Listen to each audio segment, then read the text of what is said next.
By the mid-1990s, God was preparing Word of Life Canada for even bigger challenges.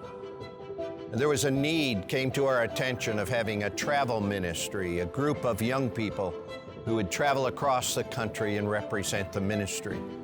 Paul Buber, then the overseas director of Word of Life and a dear friend of the ministry in Canada, said, listen, you need to get a group of guys and put them on the road and just go from church to church and place to place and represent the Lord Jesus and represent the ministry. And so we did that. It took us 4 years to find our first team because we didn't have a Bible Institute at that time to recruit from. But after 4 years, we had 8 guys from across the country and from the United States show up here on campus at Owen Sound and prepared to hit the road. Well, that was quite an experience. We had a van that probably shouldn't have traveled more than just a few miles, and we were going across the country in it.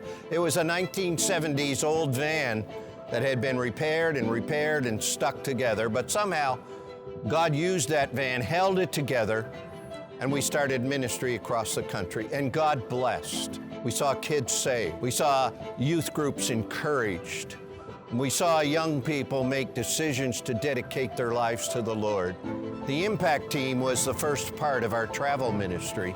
And in those years, as we traveled to all 9 provinces or to 9 provinces across the country and several of the states, we saw God do amazing things.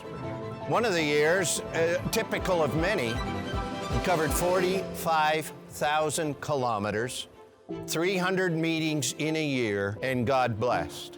You see that verse of the psalmist that our God sits in the heavens, and He does whatsoever He pleases.